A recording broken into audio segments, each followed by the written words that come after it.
Bismillahirrahmanirrahim. Assalamualaikum warahmatullahi wabarakatuh. Innal hamdalillah nahmaduhu wa nasta'inuhu wa nastaghfiruh wa na'udzu billahi min shururi anfusina wa sayyiati a'malina. May yahdihillahu fahuwal muhtadi wa may yudlilhu fala hadiya lahu. Asyhadu an la ilaha illallah wahdahu la syarika lah wa asyhadu anna Muhammadan abduhu wa rasuluh alladzi la nabiyya wa la rasula ba'dah. Hadirin ikhwatu iman, jemaah kuliah subuh yang mudah-mudahan senantiasa mendapatkan ridho dan ampunan Allah Subhanahu wa ta'ala.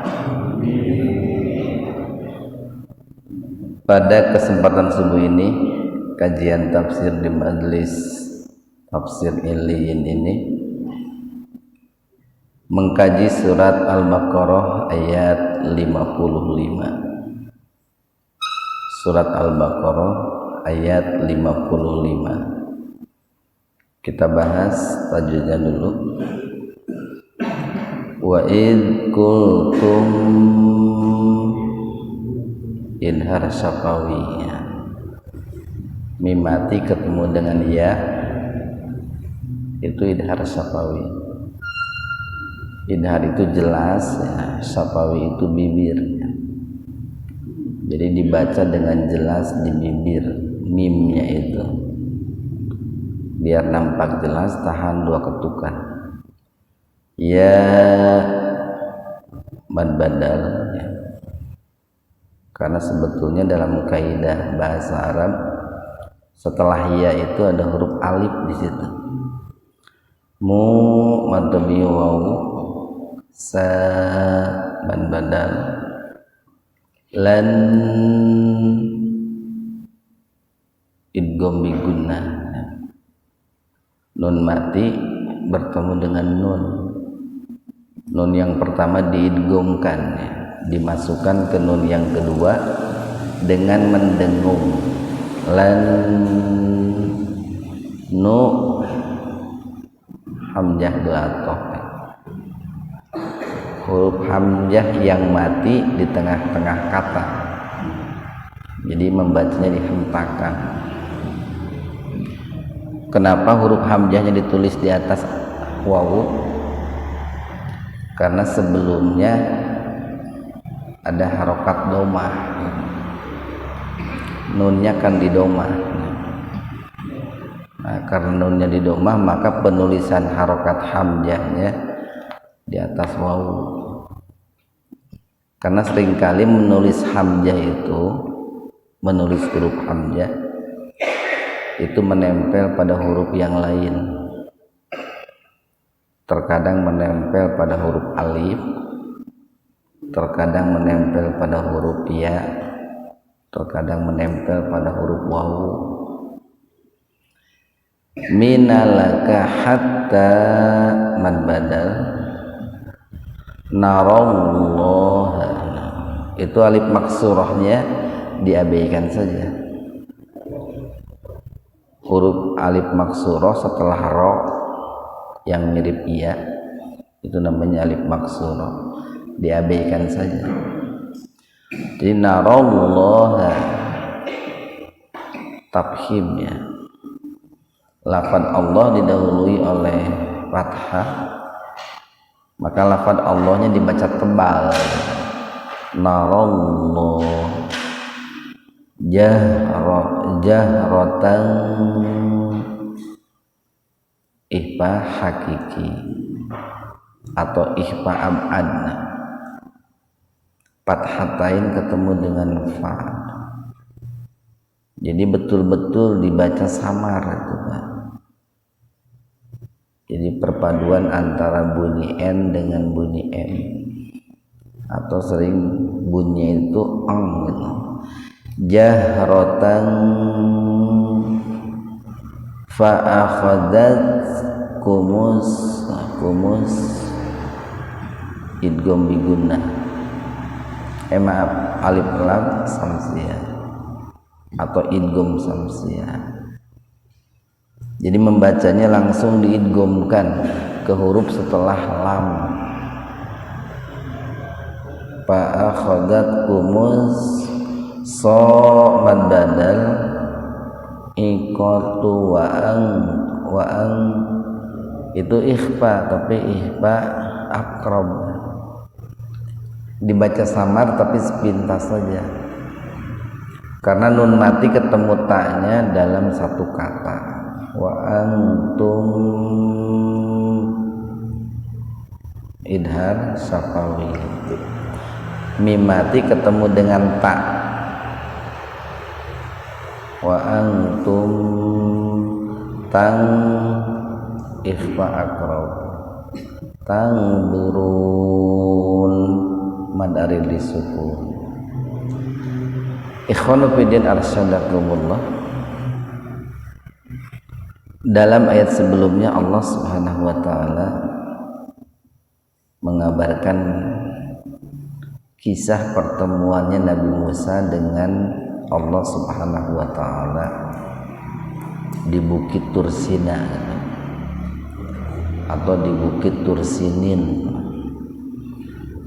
yang dalam hal ini para ulama berbeda pendapat di mana letak Bukit Tursinin itu. Sebagian ulama ada yang mengatakan bahwa Bukit Tursinin itu atau Tursina itu tempat bertemunya Nabi Musa dengan Allah itu dekat Mesir ya, atau di semenanjung Mesir. Tetapi sebagian ulama yang lain ada yang mengatakan itu dekat Palestina ya, dekat Palestina. Tapi kemudian ada yang memadukan gitu ya antara dua pendapat tersebut, karena memang gunung itu menyatu gitu ya. Jadi pegunungan dari Bukit Tursina yang ada di Mesir itu menyambung dengan Bukit Tursina yang ada di Palestina itu perpaduan antara dua pendapat yang berbeda seperti itu. Nah, pada saat itu Nabi Musa bertemu dengan Allah itu dalam rangka menerima suhuf, lembaran-lembaran kitab suci, lembaran-lembaran kitab suci selama 40 hari 40 malam. Nah, kemudian ditafsirkan oleh para ulama bahwa di antara isi pesan yang didapat oleh Nabi Musa alaihissalam itu ditafsirkan dengan surat Al-An'am. Silahkan dibuka. Ditafsirkan dengan surat Al-An'am ayat berapa?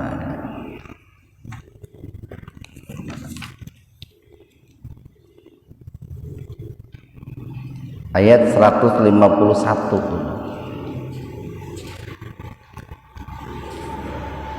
Jadi isi percakapan Nabi Musa alaihissalam dengan Allah Subhanahu wa taala selama di Bukit Tursina selama 40 hari dan 40 malam itu oleh para ulama ditafsirkan dengan surat Al-An'am ayat 151. Ini yang sering disebut dengan istilahnya itu apa itu? Ten Commandment itu. 10 perjanjian Allah dengan Nabi Musa alaihissalam. Dan 10 perjanjian Allah ini tercantum dalam kitab Taurat itu, Pak. Al-An'am ayat 151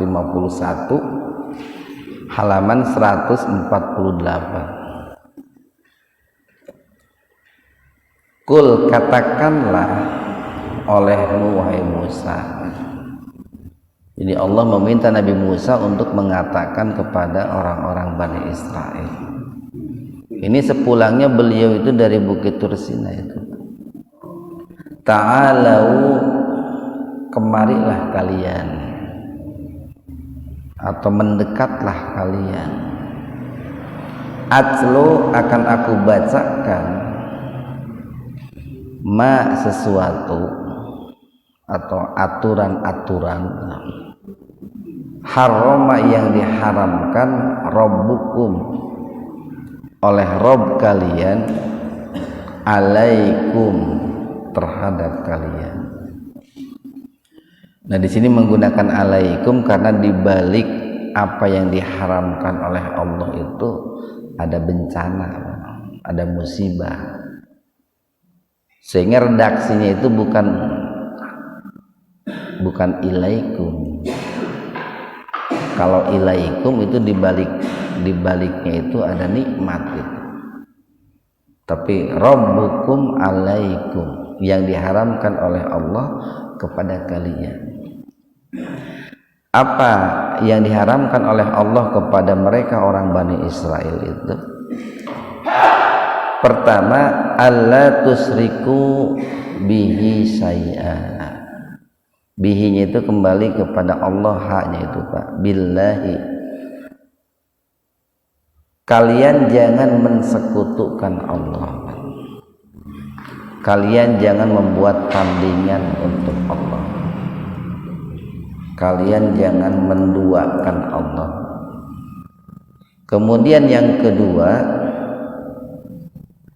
wabil walidaini, dan terhadap kedua orang tua, ihsana, kalian harus berbuat ihsan, harus berbuat baiklah secara sederhananya, tentu dengan kebaikan yang sangat luas maknanya Pak.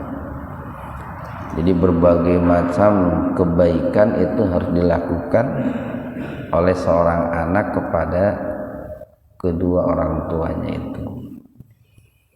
Kemudian yang ketiga, wala taqtulu auladakum, dan janganlah kalian itu membunuh anak-anak kalian, min imlakin, karena takut kelaparan. Jadi min imlakin, karena takut kelaparan. Nahnu, kami, narzukukum, yang akan memberikan rizki kepada kalian, wa iyahum, dan kepada mereka anak-anak kalian. Yang keempat, wala, dan janganlah taqrabu, kalian mendekati, al-fawahis, perbuatan-perbuatan keji, ma doharu minha wa ma baton, baik yang terang-terangan ataupun yang tersembunyi. Ada yang menafsirkan bahwa perbuatan fahisyah di sini, perbuatan keji di sini adalah perbuatan zina. Ini Allah melarang orang Bani Israel itu untuk berzina. Kemudian yang kelima, wala, dan janganlah taqtulu, kalian membunuh, an-nafsa, satu jiwa atau seorang manusia, allati, yang diharamkan, allati, yang haramallahu, Allah haramkan, illa, kecuali, bil haqqi, dengan alasan yang dibenarkan.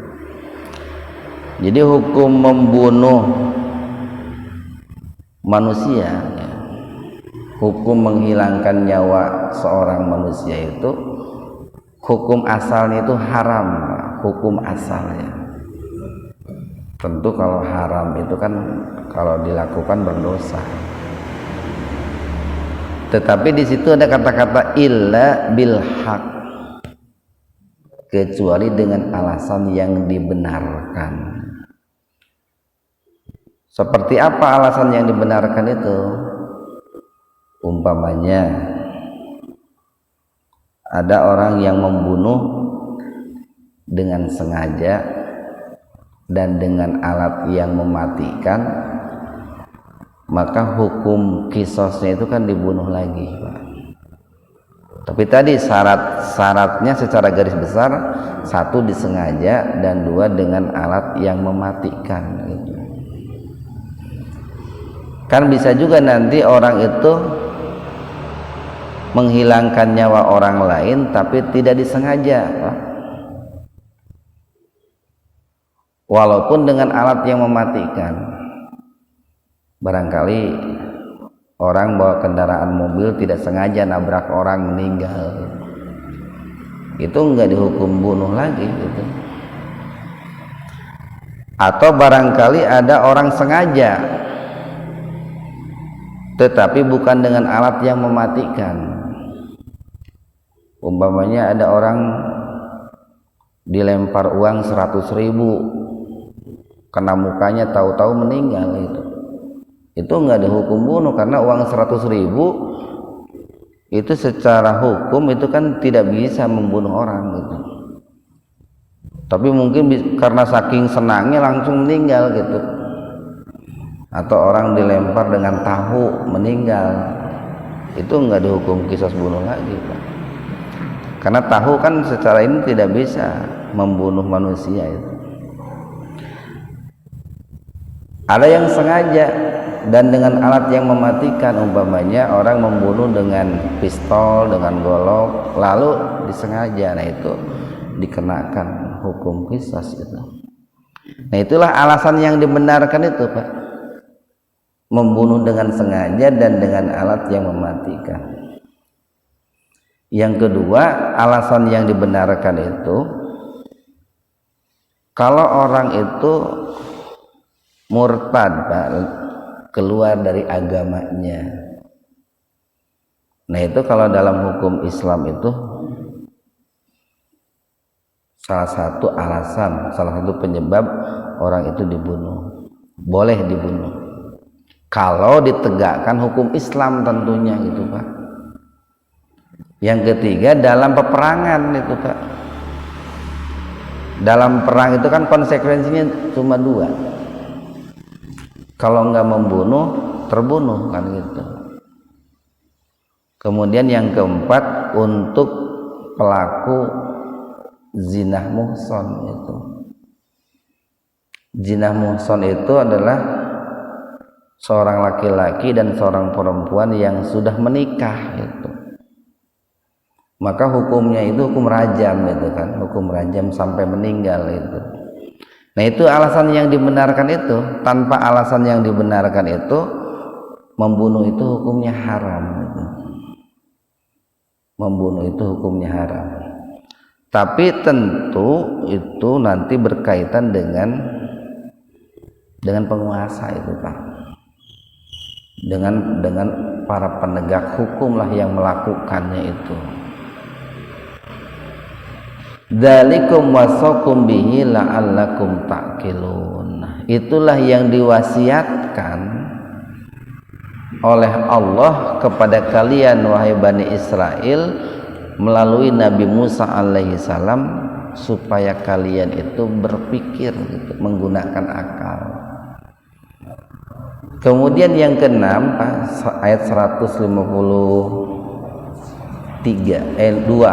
masih surat Al-An'am ayat 152. Wala taqrabu, dan janganlah kalian mendekati malal yatim, harta anak yatim, illa kecuali billati hiya ahsan, dengan cara yang baik, hatta yablughu asyuddahu, sampai dia itu mencapai usia baligh. Jadi hukum, Pak, hukum asal mengurus harta anak yatim boleh, Pak. Kalau mengurus harta anak yatim boleh. Tapi hukum asal memakan harta anak yatim itu haram, Pak. Jadi kita memakan harta anak yatim itu hukum asalnya haram. Tapi tentu harus didefinisikan dulu yang disebut yatimnya, Pak. Kan kalau tidak ada pembatasan umur, saya yakin bapak-bapak di sini rata-rata sudah yatim itu, rata-rata gitu ya. Makanya istilahnya juga bukan orang yatim, anak yatim. Jadi bukan aki-aki yatim gitu, tapi anak yatim. Nah, hukum asal memakan harta anak yatim itu haram, kecuali dengan cara yang benar, Pak. Dengan cara yang benar itu seperti apa? Satu, tidak bermaksud untuk merusak atau menghabiskan. Yang kedua, sebagai upah saja, Pak. Sebagai upah mengelola. Jadi barangkali ada anak yatim yang dititipkan kepada kita, lalu anak yatim itu punya harta peninggalan dari kedua orang tuanya, baik itu perusahaan atau mungkin sawah ladang gitu. Kemudian kita kelola, Pak. Kita kelola itu dengan maksud agar harta itu tidak habis dimakan, agar ketika nanti usia balik, sudah mencapai dewasa, anak yatim itu hartanya sudah berkembang, Pak. Dia tinggal melanjutkan gitu. Nah, sebagai orang yang mengelola, kita boleh ngambil upah gitu, Pak. Ngambil upahnya berapa ya, disesuaikan saja dengan pendapatan, disesuaikan saja dengan kewajaran lah. Kan nanti bisa diperhitungkan, ini kalau hartanya sekian, mengurusnya seperti itu, kira-kira yang pantas itu berapa. Nanti ada ukuran sesuai dengan adat kebiasaan daerah setempat, Pak. Nah, itu salah satu kriteria yang disebut dengan cara yang baik, yang memakan harta anak yatim dengan cara yang baik. Atau barangkali yang mengurusnya itu betul-betul tidak mampu, Pak, betul-betul tidak mampu, tapi dia diserahi amanat untuk membesarkan anak yatim itu. Nah, memakan sedikit tidak mengapa, itu sedikit aja. Jadi barangkali kan ada sebagian harta anak yatim ketika diolah, dimasak, bercampur gitu dengan harta kita. Kan mual mungkin, Pak, ayeuna masak nasi anak yatim sendiri gitu ya, dimasakin sendiri, kita masak sendiri, kan nggak mungkin. Kalau masak kan disatuin itu, Pak. Masak nasi disatuin, masak sayur disatuin. Lalu kemudian ada sebagian nasi anak yatim yang termakan oleh kita, nah, itu nggak apa-apa. Jadi agama itu nggak terlalu berat, nggak terlalu ribet gitu. Jadi batasan-batasan ahsan illa billati hiya ahsan itu nanti akal kita manusia pun sudah bisa, ini baik atau tidak gitu. Ini merusak harta anak yatim atau tidak. Yang tentu saja, Pak, orang yang mengurusi anak yatim itu kan pahalanya sangat besar sekali. Sampai Nabi itu kan memberikan isyarat dengan dua jari itu, jari tengah dan jari telunjuk itu. Dekatnya orang yang mengurus anak yatim dengan baik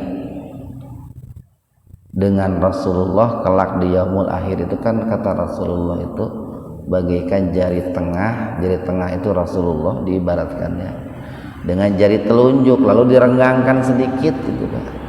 Jadi jaraknya sangat dekat sekali.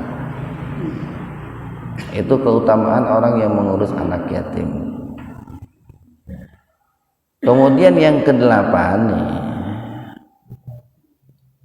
wa aufu, dan tunaikanlah atau sempurnakanlah al-kaila wal mizana, timbangan dan juga ukuran, bil qisti, dengan adil. Jadi orang-orang Bani Israel diperintahkan oleh Allah untuk menyempurnakan takaran, timbangan, ukuran. Kan dalam transaksi jual beli, dalam bermuamalah itu terkadang ada barang-barang itu yang ditimbang, ada juga yang diukur gitu. Yang tentu saja karena kita manusia di dunia ini sedang berdagang, Pak, yang disebut menyempurnakan takaran dan timbangan itu bukan hanya sebatas untuk para pedagang, Pak. Semua pun diperintahkan untuk menyempurnakan takaran timbangan. Seorang buruh bangunan diperintahkan menyempurnakan takaran timbangan. Takaran timbangannya apa? Waktu, Pak. Jadi kalau perjanjian mengerjakan sebuah bangunan itu mulai jam 7 sampai jam 4, kurang dari itu korupsi waktu. Sama pegawai kantoran, pegawai negeri pun begitu. Jadi setiap orang itu kan sedang berdagang, maka harus menyempurnakan takarannya itu. La nukallifu nafsan illa wus'aha, kami tidak memberatkan satu jiwa pun kecuali sesuai dengan kemampuannya. Al-was'u itu usaha, Pak, sesuai dengan usaha maksimalnya gitu. Jadi kalau orang itu sudah maksimal menyempurnakan takaran timbangan, tapi kemudian hasilnya tidak sempurna, itu tidak jadi berdosa, Pak, kalau dia sudah berusaha. Contoh nih, kita berangkat kerja nih, dari rumah ke pekerjaan itu 30 menit, masuk kerja itu jam 7. Kita sudah berangkat dari rumah itu jam 6.15, punya waktu 45 menit. Tahu-tahu di jalan macet, Pak. Nah, itu tidak sampai berdosa seperti itu. Kenapa? Karena kita sudah berusaha, bahkan dilebihkan waktunya 15 menit itu. Tapi kan qadarullah di jalan kepegat macet. Nah, tinggal nanti ada izin saja. Saya maaf terlambat gitu. Tadi di jalan ada truk ngalangan gitu. Atau seorang pedagang, umpamanya kan ada barang-barang dagangan itu yang untuk ditimbang dengan sempurna susah, Pak. Kalau di material biasanya jual batu itu susah itu. Mau ngukur sempurna susah. Beda dengan menjual pasir, itu kan pasir itu lembut gitu, Pak. Jadi kalau mau menjual satu kol itu mudah saja gitu. Mudah saja kalau mau menjual satu kol itu, ngukurnya mudah gitu. Tapi kan kalau batu kan bolong-bolong tengahnya, Pak. Kalau orang jual batu belah itu kan di tengah-tengahnya itu bisa buat lari-lari tikus, lari-lari kucing, kan bolong gitu. Jadi kalau mau dikatakan satu kol itu kan susah. Nah, untuk hal-hal yang seperti itu, belum lagi kan kalau batu atasnya kan nggak mungkin rata kayak pasir itu, Pak, nggak mungkin. Nah, itu kalau sudah berusaha maksimal lalu kemudian tidak sempurna, itu dimaafkan. Atau barangkali kalau pedagang ini kan kadang menjual minyak itu kan agak susah, karena ketika orang menakar minyak pas ditimbang itu pas 1 kilo gitu, saya 1 kilo ditimbang, tapi ketika dituangkan kan tidak turun semua minyaknya, Pak, masih tersisa gitu. Walaupun itu bisa disiasati, umpamanya sebelum nimbang minyak itu simpen dulu 1 sendok lah gitu untuk ini, supaya nanti ketika menuangkan minyak tidak mesti kering semua, yang tersisa biarin aja, kan sudah kita simpan 1 sendok tadi. Berbeda dengan menimbang gula, itu bisa sempurna itu Pak, karena ketika dituangkan gula itu kan turun semua itu. Jadi kenapa di situ ada kata-kata la nukallifu nafsan illa wus'aha? Nah, itu.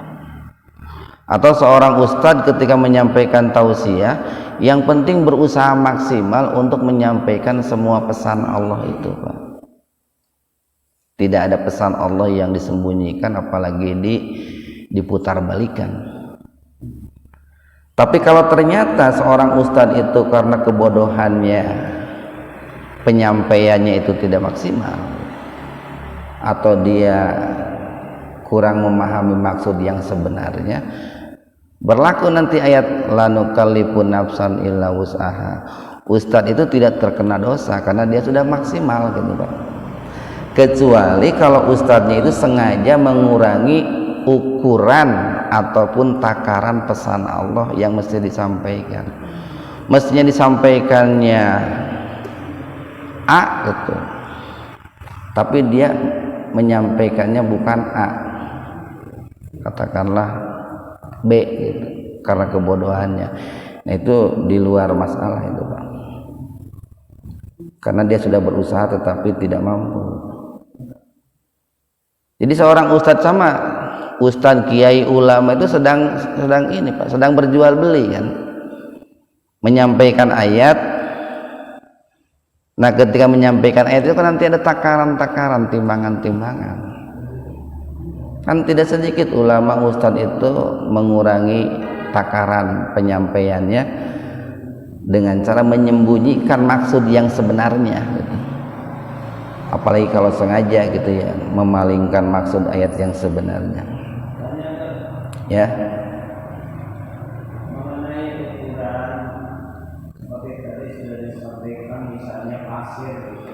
Ya. Itu bisa dibentuk, maksudnya bisa ukurannya terlihat jelas berbeda dengan batu.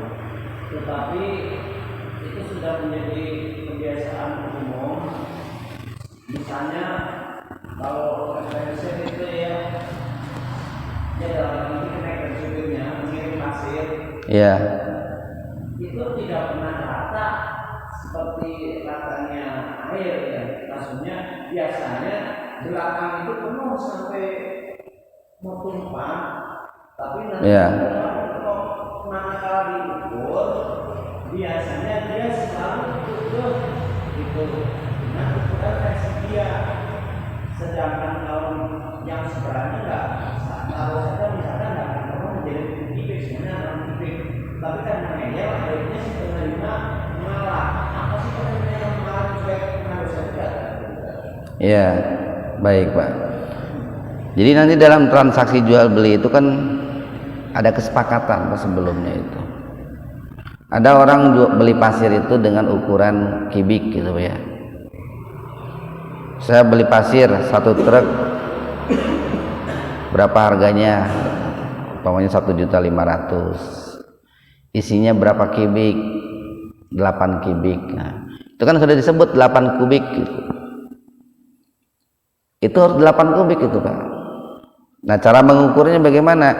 Kan gampang. Sekarang lebar truk berapa, panjang truk berapa, tinggi pasirnya di dalam truk itu berapa. Nah seringkali belakangnya penuh Pak, tapi ke depannya miring. Jadi belakangnya itu biasanya di truk itu kadang 1 meter gitu Pak ya, tinggi pasirnya itu. Tapi ke depannya cuma 80 cm, berarti itu miring kan 20 cm. Nah itu pengurangan takaran timbangan. Mestinya kalau di belakang itu 100, ke depannya juga 100 itu. Kalau umpamanya lebar kali panjang kali tinggi untuk mencapai 8 kubik itu seperti itu. Ini seringkali miring, itu nggak boleh gitu. Dan ketika diingatkan gitu ya, kenapa kok ini ke belakangnya begitu gitu. lalu kemudian ngeyel, ya itu kan tanggung jawab dia itu kan. Kecuali kalau begini, belakangnya penuh, umpamanya sampai 120, tingginya sampai 120, ke belakangnya ke depannya miring sampai 80, itu kalau diukur bisa sama itu Pak. Jadi 120 tambah 100 tambah 80 bagi 2, itu tengah-tengahnya bisa 100 itu. Atau bisa juga begini Pak, ketika pedagang umpamanya material itu menjual pasir, boleh itu diganjal, boleh saja Pak, boleh, tapi harus dijelaskan gitu. Atau yang aman itu mobilnya ada 2 gitu Pak, ada mobil yang utuh Pak, penuh tanpa ada ganjal gitu, aslinya lah gitu. Ada mobil material yang diganjal gitu, diganjal. Tapi ketika menjual dijelaskan, mau yang utuh itu asli baknya, mau yang sudah diganjal gitu, atau mau bak yang besar, mau bak yang kecil gitu. Nah kalau pedagangnya memilih mau yang baknya full tapi dikirimnya oleh bak yang sudah diganjal, ya itu mengurangi takaran. Tapi kalau memesannya itu baknya yang diganjal, itu yang sudah ditambahin itu, lalu dikirimnya juga yang itu, ya itu nggak apa-apa, sesuai perjanjian. Bagusnya itu 2 mobilnya itu. Jadi tinggal kan biasanya karena persaingan harga, jadi material itu biasanya untuk mensiasati biar tidak terkesan mahal itu diganjal mobilnya itu. Biasanya seperti itu. Tapi untuk menghindari mengurangi takaran timbangan itu harus dijelaskan itu. Yang ke-8 tadi Pak ya. Yang ke-9 nih, yang Allah perintahkan kepada orang Bani Israel itu, wa idza qultum, masih ayat 153 Pak. Dan apabila kalian berbicara, fa'adilu, berbuat adillah, walau kana dza qurba, walaupun kepada karib kerabat kalian sendiri.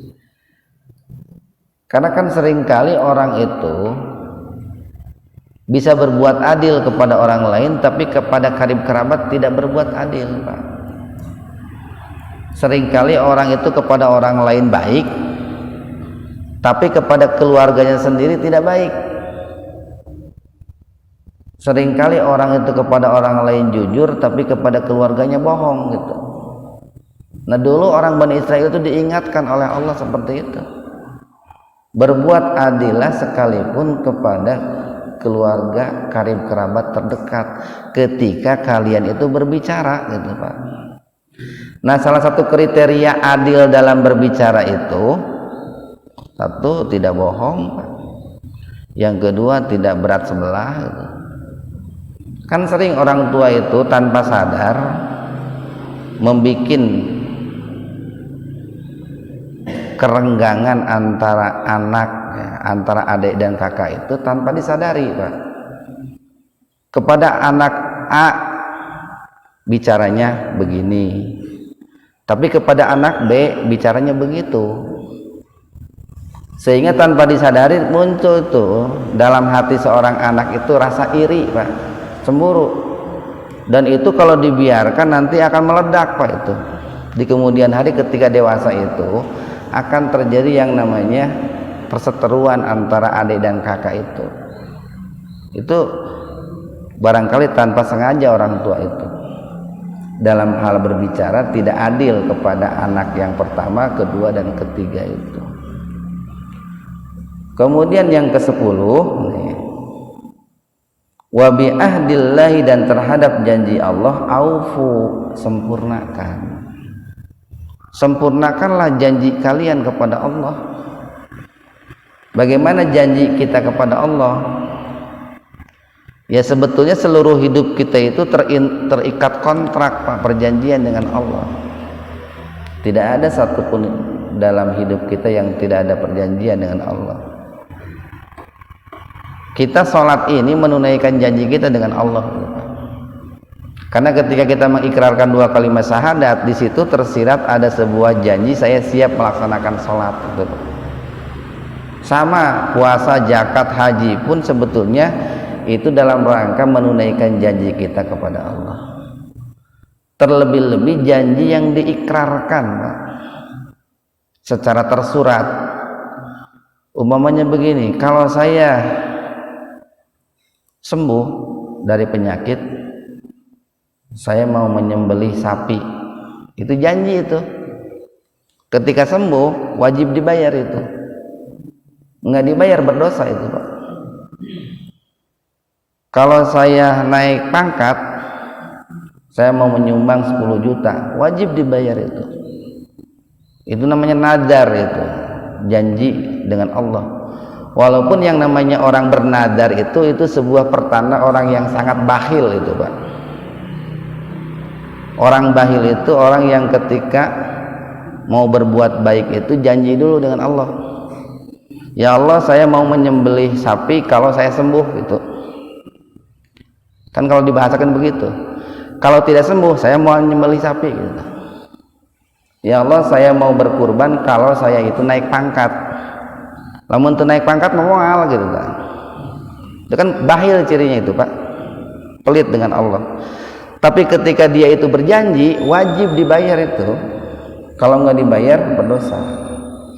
Tapi itu untuk ibadah-ibadah yang sifatnya ini, bukan ibadah yang sifatnya badaniyah, Pak. Untuk ibadah-ibadah yang sifatnya maliyah, bukan ibadah-ibadah yang sifatnya badaniyah.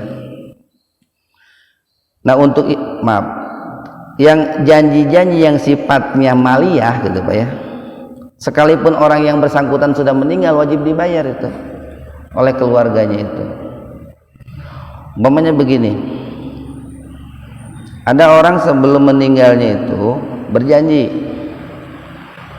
kalau saya naik gaji gitu, saya mau nyumbang muhajirin 5 juta. Gajinya naik, tapi 2 hari kemudian meninggal gitu. Keluarganya tahu bahwa almarhum itu pernah berjanji gitu. Nah, karena itu berkaitan dengan ibadah harta dan hartanya pun ada, keluarganya harus membayarkan itu, Pak. Harus membayarkan. Kecuali kalau ibadah yang sifatnya ibadah badan, Pak. Kayak ibadah badan itu begini, kalau saya sembuh, saya mau berjamaah di Masjid Al-Muhajirin gitu. Atau kalau saya naik gaji, saya mau berjamaah di Muhajirin. Janjinya jam 6 pagi, jam 10 meninggal. Keluarganya nggak usah menggantikan sholat duhur berjamaah ke sini gitu. Dalam arti kalaupun keluarganya sholat berjamaah ke masjid, pahalanya untuk keluarganya saja, bukan untuk yang meninggal itu. Karena itu adalah ibadah badaniyah, ibadah fisik gitu. Nggak bisa dititipkan kepada orang lain kalau ibadah fisik. Kalau ibadah harta bisa dititipkan kepada orang lain. Kayak beginilah, kita mau bayar zakat, kan nggak mesti kita yang datang ke masjid umpamanya, Pak, atau ke pengurus zakat. Nyuruh anak bisa, nyuruh pembantu bisa kalau bayar zakat. Karena itu kan ibadah harta. Atau barangkali kalau ibadah zakat, kita di Jakarta, anak kita di Bandung, kita nggak sempat pulang ke Bandung. Nah, tolong bayarkan zakat bapak gitu. Duitnya duit anak, yang bayarnya juga bayar anak, itu boleh itu, Pak, kalau ibadah harta. Tapi kalau ibadah badan nggak bisa. Bapaknya lagi di gunung, anaknya lagi di GBI. Nah, tolong wakilkan sholat duhur, kan itu bisa, Pak. Karena itu ibadah fisik itu. Nah, kecuali nanti ibadah yang percampuran antara ibadah fisik dan ibadah harta, di situ ada perbedaan pendapat, Pak. Seperti apa pencampuran ibadah fisik dan harta itu? Ibadah haji itu, Pak. Ibadah haji itu campuran ibadah fisik dan ibadah harta. Karena ibadah haji itu tidak mungkin berangkat tanpa fisik.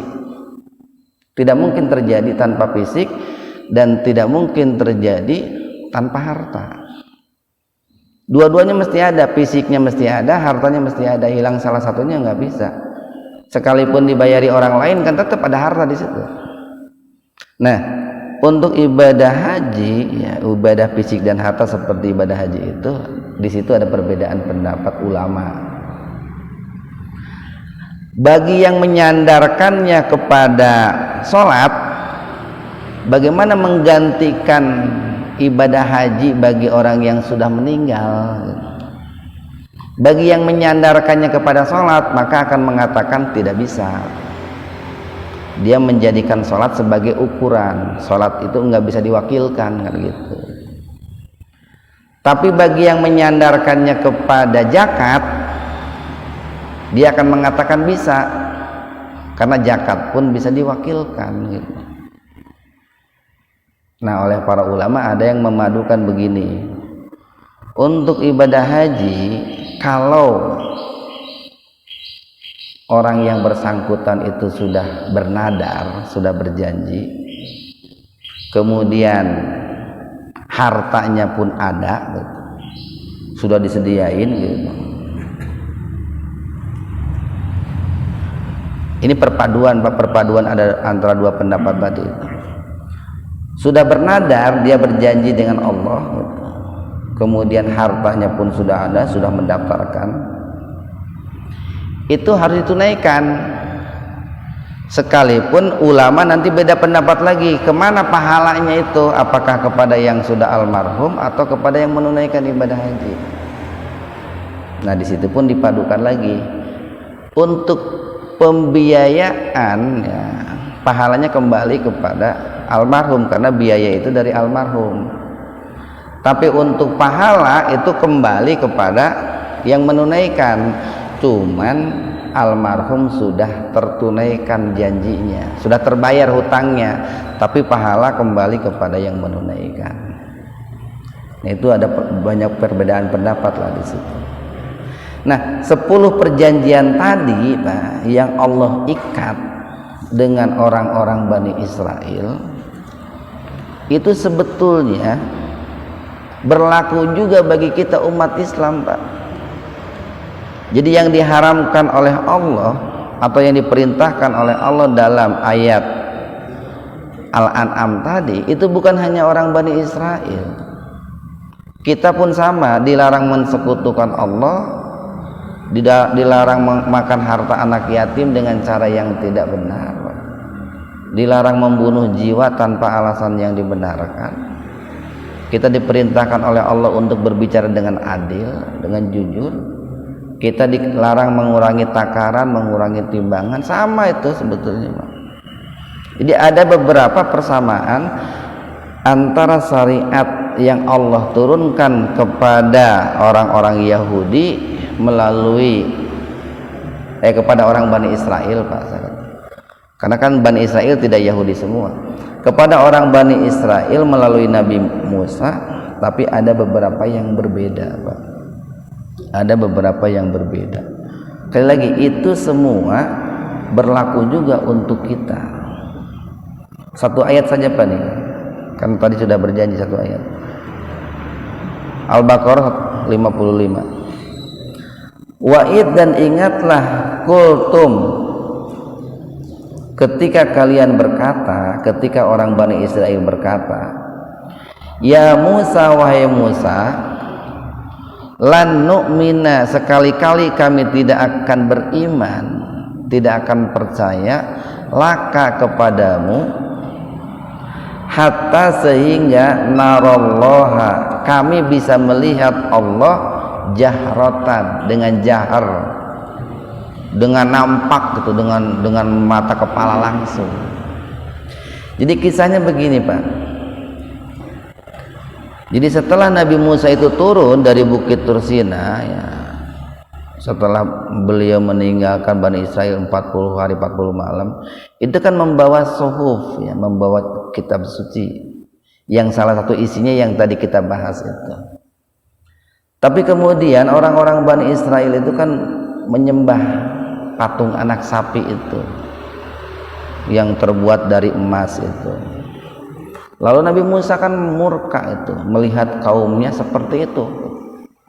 Jadi ditinggalkan 40 hari tetapi sudah mensekutukan Allah. Padahal kan sebelum berangkat mereka sudah diwanti-wanti jangan mensekutukan Allah. Bahkan sudah berpesan kepada Nabi Harun supaya mereka jangan mensekutukan Allah. Tapi karena mereka itu melakukan perbuatan seperti itu, gitu Pak. Maka Nabi Musa memerintahkan kepada mereka itu dalam 54 itu, bertaubatlah kalian kepada Allah dan bunuhlah diri kalian.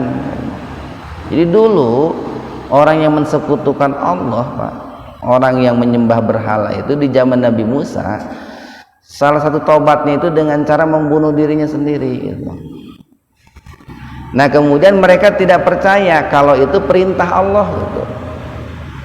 Termasuk mereka itu tidak percaya dengan 10 perjanjian yang disampaikan oleh Nabi Musa kepada Bani Israel yang dalam surat Al-An'am tadi itu nggak percaya gitu. Maka mereka meminta itu untuk bertemu Allah secara langsung gitu. Diutuslah Pak itu, dipilih oleh Nabi Musa itu 70 orang Bani Israel. Di situ banyak perbedaan pendapat. Ada yang mengatakan 70 itu 60 yang sudah menjelang lanjut usia, 10 yang masih muda. Ada yang mengatakan 70 itu utusan dari masing-masing kabilah, kan ada 12 kabilah gitu. Masing-masing kabilah mengutuskan 6 orang. Nah, kemudian berjumlah 72. Nah yang duanya itu dilarang ikut oleh Nabi Musa dengan diberikan pemahamannya. Akhirnya yang 2 tidak ikut. Nah yang ikut itu 70 orang berangkatlah bersama Nabi Musa ke Bukit Tursina itu. Nah tetapi sesampainya di Bukit Tursina itu tiba-tiba ada kabut itu Pak, ada kabut sehingga mereka tidak bisa menembus kabut itu, dan Nabi Musa yang menghadap Allah sendiri itu. Nah maka mereka mengatakan begini nih, la nu'mina laka hatta narallaha jahrah gitu. Sekali-kali kami tidak akan percaya kepadamu kalau kami tidak melihat langsung Allah gitu. Kalau kami tidak melihat Allah secara langsung gitu. Jadi inginnya mereka itu melihat Allah secara langsung, baru mereka itu akan beriman, akan percaya gitu. Nah ketika mereka mengatakan demikian, Allah itu murka itu di ayat 55 itu. Fa'akhadatkumus sha'iqah. Kemudian kami itu mengirimkan sha'iqah itu. Kami menimpakan suara yang sangat keras, Pak, petir, halilintar. Kalau nanti dalam ayat kelanjutannya itu sampai mereka itu ada yang mengatakan mati, ada yang mengatakan pingsan Pak di antara mufasir itu. Jadi setelah kami tidak akan beriman kecuali kalau melihat Allah secara langsung. Sambarlah petir mereka itu. Wa antum tangdurun. Sementara kalian itu wahai orang-orang Bani Israel menyaksikan, tahu betul gitu, atau membaca dalam kitab Taurat itu kisah-kisah seperti itu gitu. Nah mestinya mereka itu beriman ya. Orang-orang Bani Israel yang hidup di zaman Nabi Muhammad itu mestinya orang yang pertama mengimani Nabi Muhammad, mengimani Al-Quran, supaya peristiwa yang pernah terjadi menimpa nenek moyang mereka dahulu di zaman Nabi Musa itu tidak terjadi lagi kepada mereka itu Pak. Nah, terlebih khusus untuk kita Pak, supaya betul-betul mengimani Allah, mengimani Rasulullah, mengimani Al-Quran. Sekian, wabillahi taufiq wal hidayah. Assalamualaikum warahmatullahi wabarakatuh.